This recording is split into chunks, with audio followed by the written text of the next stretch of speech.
बुध हुए वक्री। प्रिय दर्शकों, नवग्रहों में युवराज बुध जो अत्यंत श्रेष्ठ प्रभाव देने वाले ग्रह हैं, क्विक रिस्पॉन्स प्लैनेट हैं, जिनका संपूर्ण प्रभाव अतिशीघ्र प्रदान हो जाता है तथा इस जगत में समस्त कार्य क्षेत्रों में अपना संपूर्ण प्रभाव रखने वाले युवराज बुध 29 जून से वक्री अवस्था में आ चुके हैं। वर्तमान समय में ये कर्क राशि में गोचर कर रहे हैं, जहाँ से ये अब मिथुन राशि की ओर गमन करना आरंभ कर चुके हैं।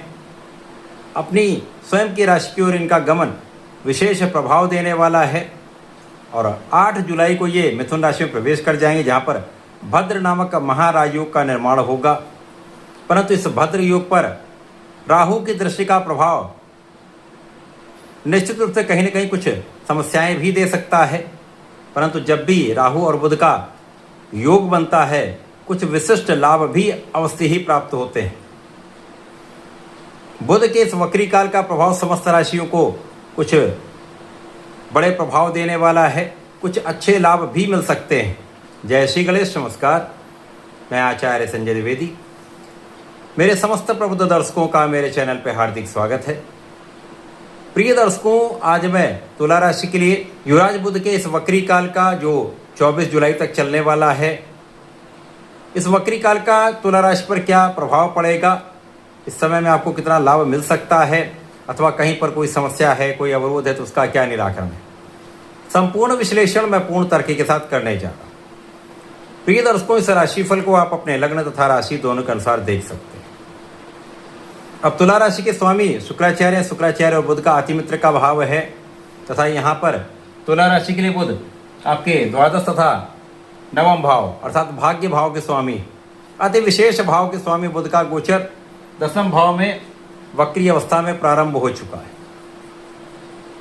इस वक्री काल के प्रारंभ से लेकर 8 जुलाई तक आपकी स्थिति आपके कर्म क्षेत्र में आपके बुद्धि का संपूर्ण लाभ देने वाली है। आपकी योग्यता, आपका ज्ञान, आपका धैर्य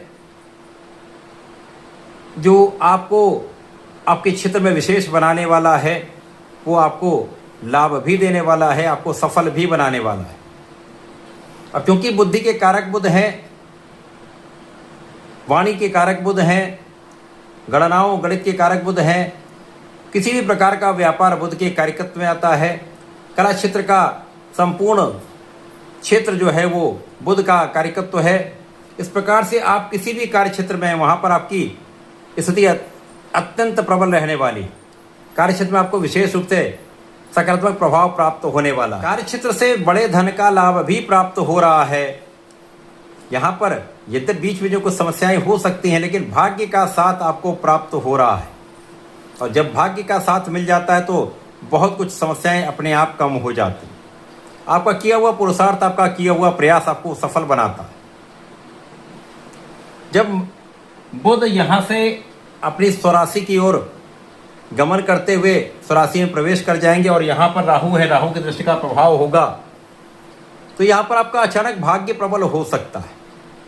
क्योंकि शुक्राचार्य के भी मित्रवत भाव में राहु होते हैं, बुध के भी मित्रवत भाव में होते हैं, जिसके कारण अचानक ही कुछ ऐसी स्थितियां बनेंगी जो आपको अप्रत्याशित लाभ देती हैं।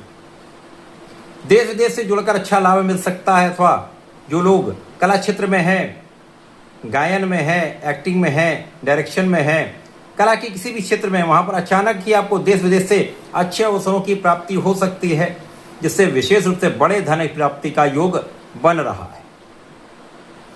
और इस समय में यदि आप नौकरी में हैं तो अचानक प्रमोशन हो सकता है, अचानक अच्छा इंक्रीमेंट हो सकता है, व्यापार में बड़े कॉन्ट्रैक्ट की प्राप्ति हो सकती है, अथवा व्यापार में कहीं पर आपका धन कुछ फंसा हुआ है, वो धन आपको वापस प्राप्त हो सकता है। तो यहाँ पर स्थिति आपकी अत्यंत प्रबल है। समस्या कहाँ पर आ सकती है? क्योंकि राहु का प्रभाव नवम भाव पर भी है और आपके लग्न पर भी है, जिसके कारण कभी कभी जो भ्रम आएगा, जो अचानक ऐसी स्थितियां बनेगी जब आपको एक भय लगेगा, किसी डिसीजन को लेने में आपको डर लगेगा, वो स्थिति आपके लिए बहुत अच्छी नहीं है। अनावश्यक भय और ये भ्रम आपको डिसीजन सही नहीं कराएगा, और जब डिसीजन आपका अच्छा नहीं होता है तो कहीं न कहीं समस्याएं आ जाती और गलत डिसीजन से हानि की संभावना बढ़ जाती है। इसी प्रकार से यदि इस समय आप संयमित नहीं रहे, यदि आपने वाणी का सही उपयोग नहीं किया, सही समय पर आपने सही कार्य नहीं किया, तो समस्याएं आ सकती हैं। अथवा आप किसी अन्य की बातों में आकर आपने कुछ कार्य कर लिया, या किसी की बातों में आकर आपने उसके अनुसार निर्णय ले लिए, तो यहाँ पर आपको हानि हो सकती है। लेकिन जब आप अपने बुद्धि बल का उपयोग करेंगे, जब आप अपने ज्ञान का उपयोग करेंगे, तो कहीं पर कोई बड़ी समस्या नहीं आएगी, क्योंकि राहु बलवान स्थिति में है और बुध भी यहाँ पर भद्र योग में महाबलवान स्थिति में जा रहे हैं। और जब इस प्रकार का योग बनता है तो बुद्धि तीक्ष्ण हो जाती है। आप येन केन प्रकार अपने समस्त क्षेत्रों से विशेष लाभ प्राप्त कर सकते हैं। केवल समझने की आवश्यकता है, आपको एनालिसिस करने की आवश्यकता है। किसी चीज को करने के पहले, किसी बड़े डिसीजन को लेने के पहले इसका आकलन कर लेना चाहिए।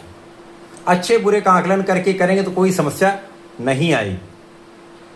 यद्यपि इस समय में आप धर्म के मार्ग से कुछ विरत हो सकते हैं, इस समय राहु के प्रभाव के कारण धर्म कर्म के कार्यों में आपका मन नहीं लगेगा, लेकिन आपको नियमित रूप से अपने इष्ट का ध्यान करते रहना चाहिए।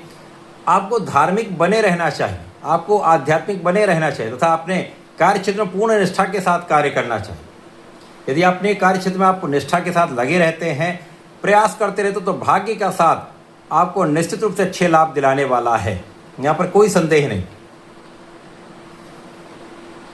जब ये वक्री काल आगे बढ़ता जाएगा और इस समय में बुध की प्रबलता बढ़ जाएगी, इस वक्री काल में हो सकता है आपका कुछ व्यय बढ़ जाए। अनावश्यक व्यय से आपको बचना चाहिए, क्योंकि ये अनावश्यक व्यय आपको तनाव दे सकते हैं। कुछ यात्राएं आपकी होंगी, व्यापारिक यात्राएं और कला के क्षेत्र के लिए जो यात्राएं वो आपको लाभ देंगे, लेकिन बिना कारण की यात्राएं आपको तनाव भी देंगी, स्वास्थ्य समस्या भी दे सकती हैं। इस समय में पिता के स्वास्थ्य के बारे में आपको सावधान रहना चाहिए, कुछ स्वास्थ्य निर्बल हो सकता है, ध्यान देने की आवश्यकता है। बुध का ये वक्री काल तुला राशि के जातकों के लिए अच्छा प्रभाव देने वाला, अचानक लाभ देने वाला है। कुछ चीज़ों में आप सावधानी रखेंगे, समन्वय बनाकर चलेंगे, सावधानी से कार्य करेंगे तथा बुद्धि बल का उपयोग करके आप कोई भी कार्य करें, कोई डिसीजन लेंगे तो हानि नहीं होगी। तो इस समय में आपको गणपति महाराज की आराधना करनी चाहिए। ओम गंग गणपतये नमः का जप करें। संकट नाशन गणेशोत्तम का पाठ विशेष लाभदायी होता है तथा भगवान भोलेनाथ पर यदि आप चंदन की सुगंधि का अर्पण करेंगे, बेलपत्र का अर्पण करेंगे, तो इस समय का सदुपयोग करके आप लाभ ले पाएं। तो ऐसा करके इसका उपयोग करें। धन्यवाद, नमस्कार।